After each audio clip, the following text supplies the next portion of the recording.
Welcome to Fashion Eéntre's live talk, where we inspire innovation through conversation. My name is Fernanda. And my name is Jacqueline, and today's special guest that we have here today is Ms. Laura Tanzer. Laura teaches at the Eller College of Management at the University of Arizona and is an award-winning designer who creates wearable art engineered to fit you with body geometry. Laura, thank you so much for being here today with us. A bit about yourself and how you started this amazing journey into becoming an award-winning designer. Okay, so I've always been an artist, and I come from a family that stresses education. So those two things combine to make me want to always learn things and experiment and do things.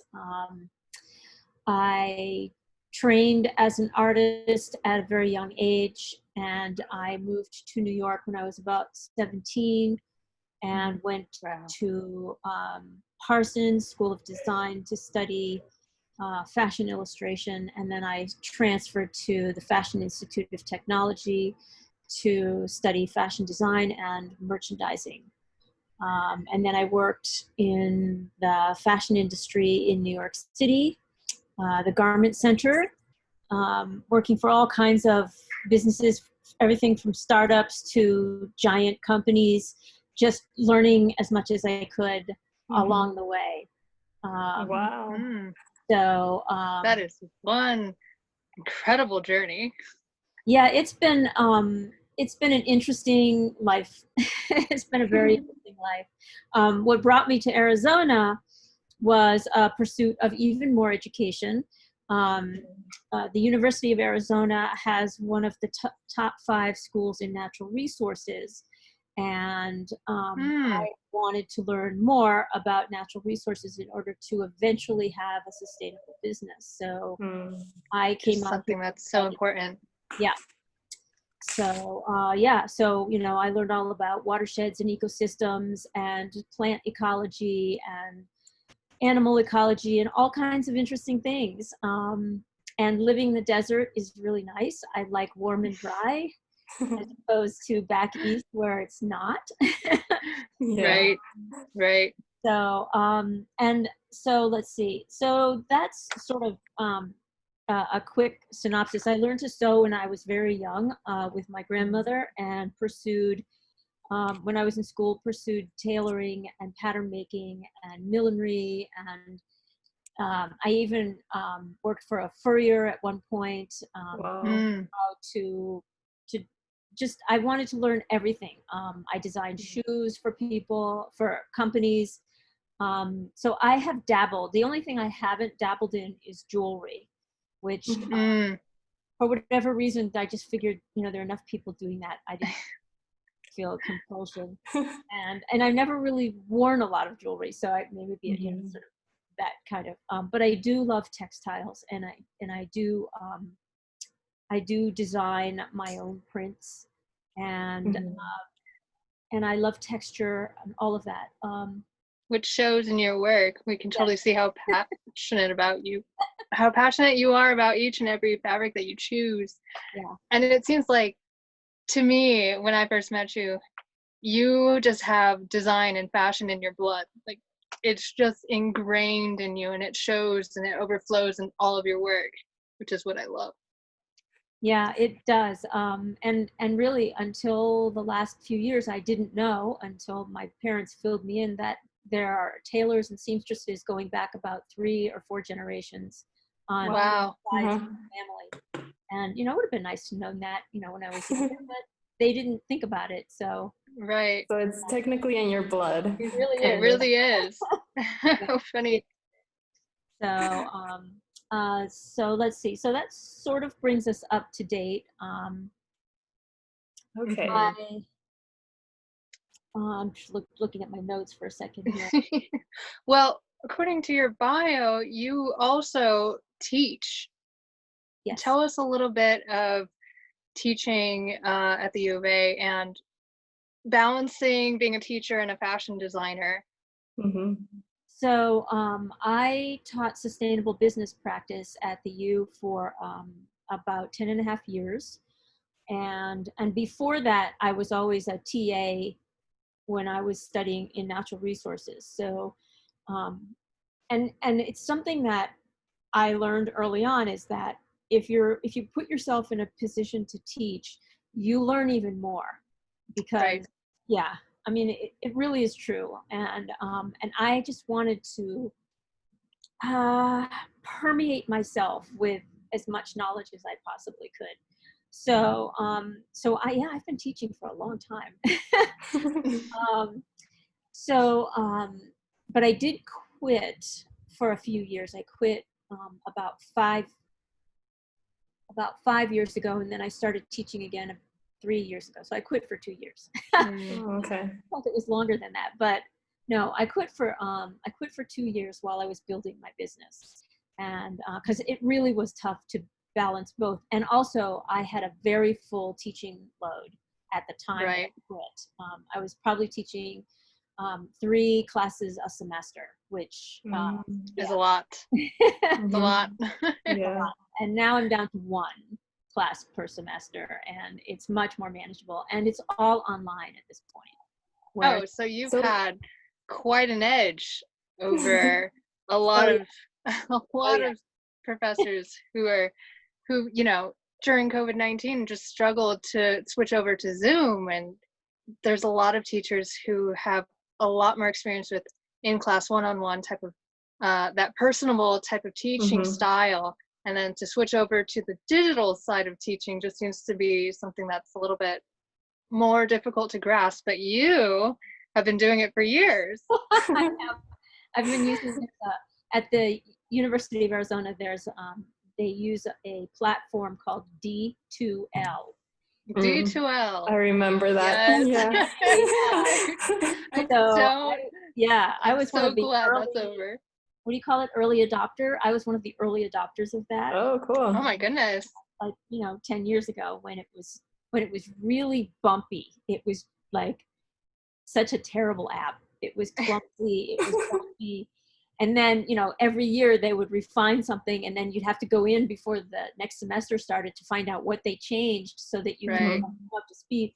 So it keeps you on your toes. It definitely does. And so, when I left, I was pretty good at D2L. And then 2 years later, it's like almost completely different. And so I'm like, okay, let's just learn the bumps all over again. Right. But it's great to be able to put everything in the platform.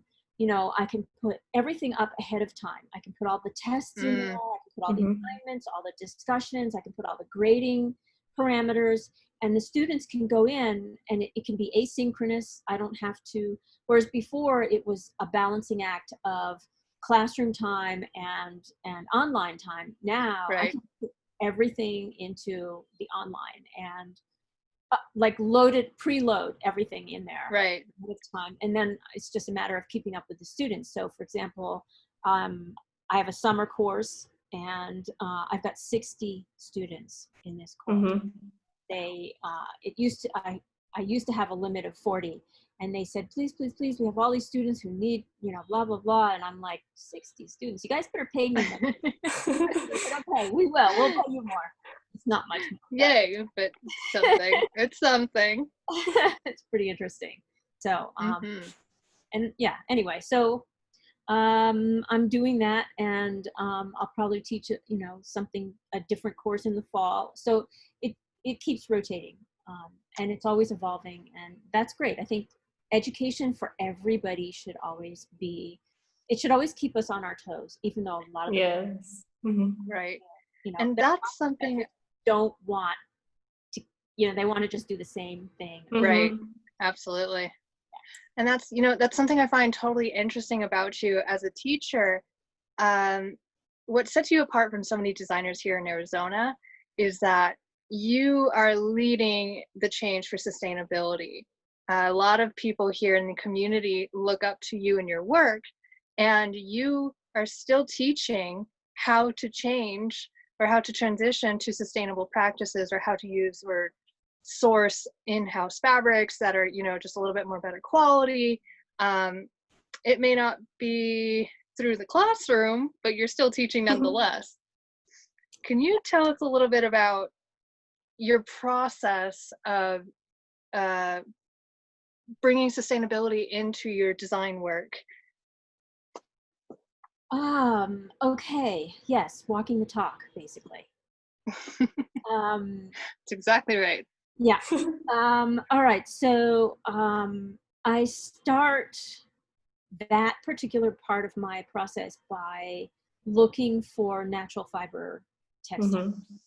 And on top of that, I look for not just natural fibers, but textiles that have not been overly treated with any kind of toxic finishes. Because in today's world, there's a lot, it's really hard to find things that are just simple textiles. And by simple, I mean, they haven't been overly treated. So I look for companies that that do that. And it's, the population of those companies is growing, but it's still really, really tiny. So it's, while it's not easy to find the kinds of things that I look for and the quality that I look for, there are a few companies out there that I can go to. And which is great to hear. Yes. It's fantastic. Yes. And so I develop relationships with them. And I also look for, so that's one aspect of it, and that would be what you would call virgin textiles, because they haven't been sitting around. These companies develop new collections every season or every year, and they have their standard collections, you know, their core group that you can always get. So let's say a company creates an organic cotton batiste, and they have that, they always have that. Sometimes they'll change up the colors, but they always have their core colors, you know, the black, the white, and the three neutrals. And then you know, maybe each year they'll take away a neutral and replace it with what they would call a fashion color, something like that. And you can always, if you meet their minimums, and again, another nice thing about these types of companies is that their minimums are really low. If you want a particular color, they will make it for you. Oh, great. Cool. So it's super easy to customize what you need. Yes, it is, except you have to meet their minimums. And that's like 300 meters, which is the equivalent of like 360 yards. And so that's one way of doing things. Another way is to work with brokers or jobbers who buy up leftover bolts of fabric from design houses, from textile companies. And I work with a couple of those as well. And that is called dead stock. Right. Okay, so those textiles, they're basically dead because they're not going to be used. They're taking up space. And these brokers, season's over, new pattern. Right. These brokers come in and they buy them for, you know, pennies on the dollar. So they get a good price, and they pass that. I mean, they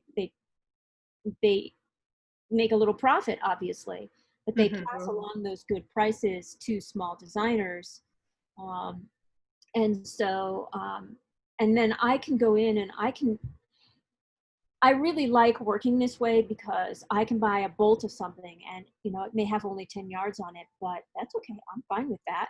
It may have 30 yards. Doesn't matter to me because I'm interested in just using up dead stock. I'm interested in having something that's limited edition that I can be really happy with, and I'll make 10. And I've used it up. It's done. My clients like that because they don't, the boutiques especially, they'll say, well, you know, can I only, you know, I don't want to have to buy, you know, a dozen of something. And I'm like, I don't even sell a dozen of something. You can buy 3. And they're like, oh, great. You know, so you have one-of-a-kind pieces. It works both ways. Adds a little bit more value to each and every single one that you create. Exactly. That's fantastic. So, I like to do that. And I do that mainly with textiles. I have yet to find a company that makes trims like ribbons and braids. I've yet to find a company that I can do that with. There isn't really dead stock for ribbons and trims because it, for whatever reason, it just isn't. Well, for those who are listening in the future, if you happen to know anywhere we can find dead stock for such things, please contact us and we will spread that out to the community, because that would be fantastic. Yeah. Yeah, So- so that's how I start. That's my process. That's the beginning of the process, is starting with sourcing as sustainably as I possibly can. I make all of my own designs. I engineer my patterns. I make my patterns. I size them. That's called grading. So you grade it from one size to the next. And I do all of that in-house. I am a very accomplished technician, so I prefer to do my own. It's a control thing. And I have I've hired assistants over time. You know, I've had a few different assistants who I've taught how to make patterns, and I've taught them how to grade, and I've also taught them how to lay out the patterns on fabric so that you're not wasting any fabric in the cutting process. And I've taught them how to cut. And that also is a good technical skill to have. So I do all of that. So in that process of making patterns, I look for ways to make patterns that will stay as true to my design ideas as possible without having too many seams or too many funny shapes or manipulating on the fabric to create, too much waste. So that's all part of the whole engineering process. And that's not easy, actually.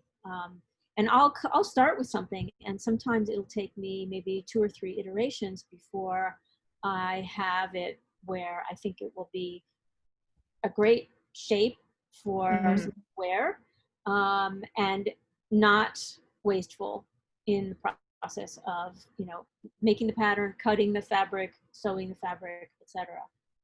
There is always going to be some waste, and what you do with that waste is critical to the whole sustainability process. So I initially started just collecting all the waste and donating all my leftover scraps to, well, not all, but the medium and small size leftover to schools for art projects, because in this state, the schools are so hard up for everything, including art schools. Especially art schools. Yeah. Right. So I donate to, K-12, I donate to the Girl Scouts, I donate to, whatever schools want to have my scraps, my leftovers, and I'll donate leftover paper, whatever my leftovers are, I will donate. And somewhere in that process, I also keep some medium to large size remnants, and I started using those to sculpt with, and my sculptures are basically wearable. Interesting. And it's really fun to do that. And that's my Fragmento collection. And it started out super, super, super simple, just a very simple pullover made from some scraps that were fitted together. Remnants, got to use the term, a nicer term than scraps. So, and then it just evolved. I was experimenting, and I was sculpting, and I basically take my remnants and I sculpt on the dress form, and I'm pinning and I'm altering and I'm trying this and I'm trying that, and I just come up with these one-of-a-kind pieces, and they're really cool. They get better all the time. So where it started with just a pullover, now I make jackets, I make coats, I make dresses. I'm thinking of ways to make skirts and pants, and it's long vests, short vests, more pullovers. Yeah, it's become quite something, and I'm becoming known in certain circles for these one-of-a-kind pieces, and I have 3 or 4 clients who are collectors at this point. Cool. Oh, yay! That's fantastic. I think that's really cool. Yeah. You know Yeah. what I love about the pullovers is that it works so well with our desert heat. Yes. So it gives an extra unique edge to your work.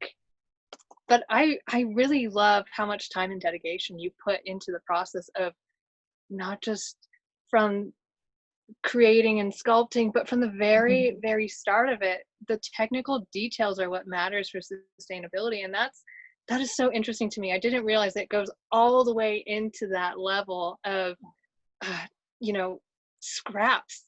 What do you do with the scraps and the extra Yeah. papers? And because I've worked with you for a little bit, and I was like, there's so much happening everywhere. And we were just making masks. Yeah. And those have evolved as well. So yeah. Which we will definitely ask. So now that COVID-19 has, been upon us for a while, how has, if you can tell our audience, how has your business as a designer evolved due to this whole situation? Has it changed in any particular way or anything? Well, selling clothing has basically been on stop since March 11th. Mhm. I have a few clients who have called me up and said, could I come in for an appointment and just, see what's what? And so I've sold a few pieces here and there, and I've actually had a few of my East Coast clients call me up and say, remember when I was Oh, there, 6 months ago, and I tried on right. that, whatever it is, is determined here. Could I order one of those? And I'm like, yeah, no problem. And they always say, and you still have my measurements on file, right? And I'm like, yes, I do.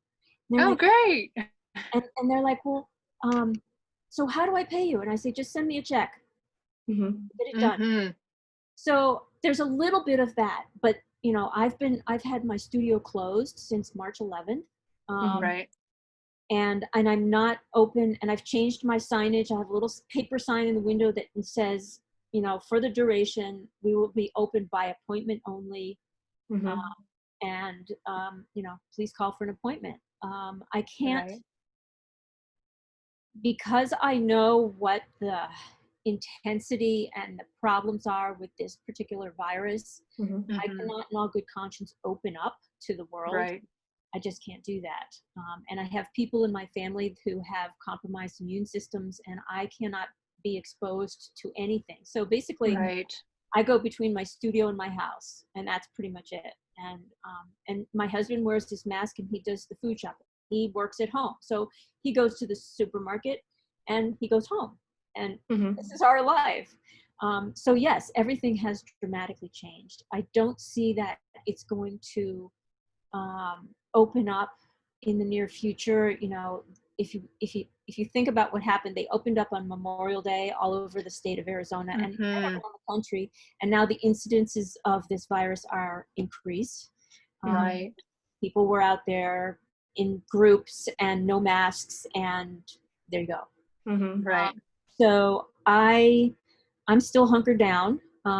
What I am doing is thinking about how to sell my inventory that I have. And so I'm trying to come up with interesting marketing ideas to reach out to more clientele other than the ones who have contacted me, and say, Right. hey, yes, you can come in for an appointment. It'll be just you. And the place is clean, and I keep it clean. Here are the things that I'm doing. Right. So there's that. I'm still making masks. It isn't as crazy as it was. Thank goodness. Exactly.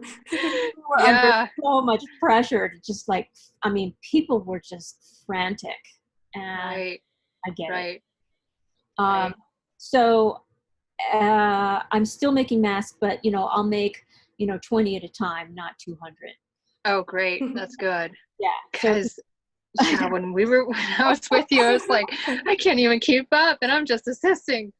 Oh, yeah. It was nuts. It was nuts. Totally nuts. And I've also I rearranged my back room in my studio, and I cleaned things up, and I found more remnants, and I found more bits of ribbons that I wasn't going to use for anything, and so all of that has been put into masks. And Mm-hmm. so I just keep doing that. And yeah, I'll just keep making a few here and there, or just making a little batch here and there. And then when people call up, I'll say, yeah, come on over, bring a check, pay me by Venmo, and you can pick up your masks. And I'll send them to people too, they just Right. Mm-hmm. Now these masks are they also have a little bit of your special engineering touch. So what can That- you Yeah, please tell could our you audience. explain a little bit of what Yeah. your So- engineering is, kind of thing? Because it's so different from the masks that I have seen that other designers are currently putting out there now too. Yeah.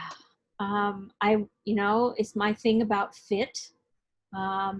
So the mask is shaped very much to fit the face. It has an exterior cotton, usually a print, some leftover cotton print of some sort. It has a middle layer that's a filter, and the filter that I've been using is the 3M Filtrette, and I go to like Lowe's or wherever, and I buy these are the filters that you put in your HVAC, in your furnace thing. Mm-hmm. And, I take them out of the frame, and I just take them out of the frame and what do you call it? The chicken wire that's on the outside. And I get the fabric part, the textile part that's on the inside, and that's the filter. That's the actual filter material. Mm-hmm. Right. And I cut that up to fit in the interior of the mask. And then, and the third layer is the layer that touches your skin on your face. And that is cotton knit from t-shirts. A friend of mine donated, 4 boxes of t-shirts, and I've only gone through 1 box so far, 1.5 boxes. Wow. Yeah, it's basically 200 t-shirts that were sitting in his warehouse just doing nothing.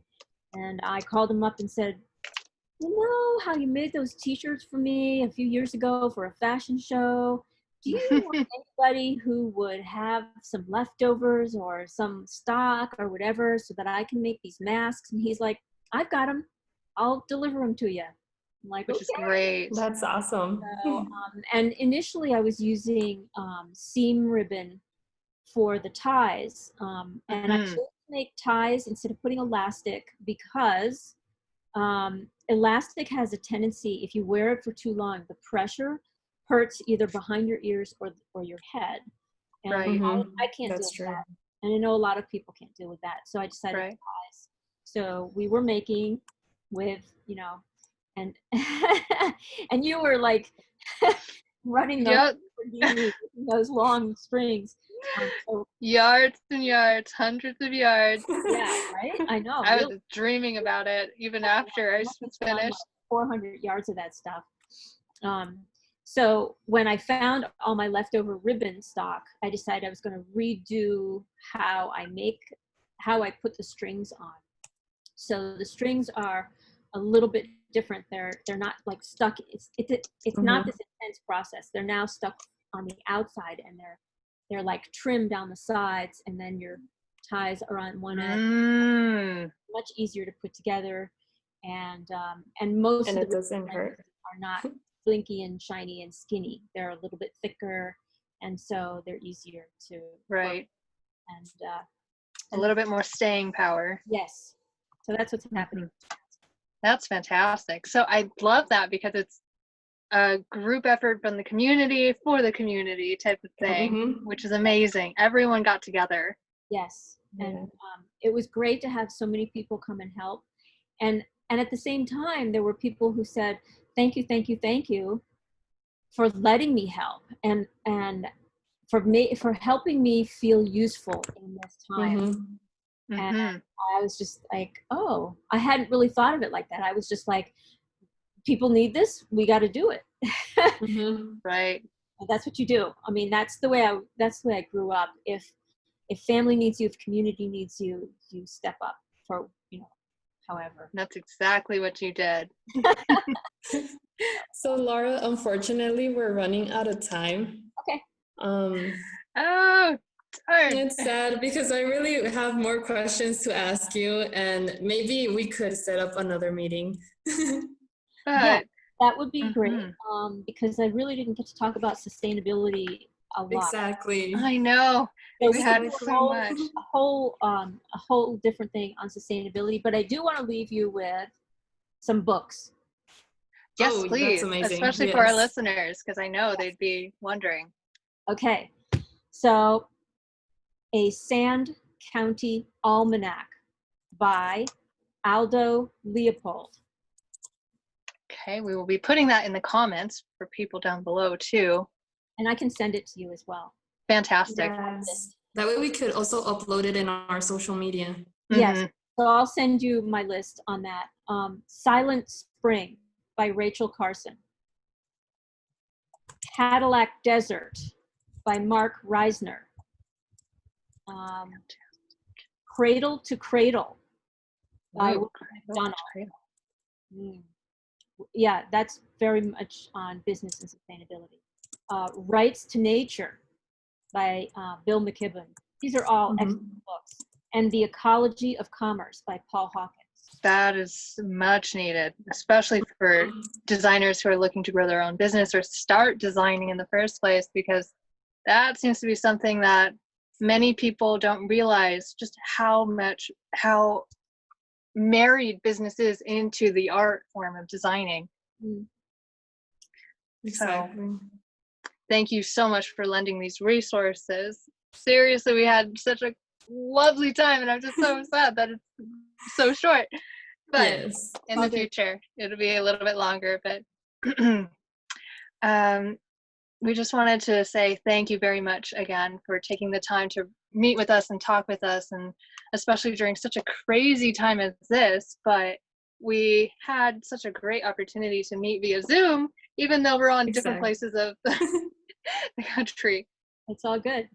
Thank you for sharing your story and your expertise, even if it was for a very short time. And I know you had a lot more to say, but hopefully for the next time. Right.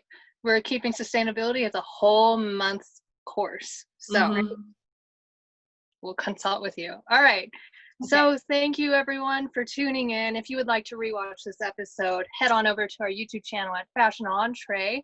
And don't forget to like and subscribe, and we will see you next week. See you next week.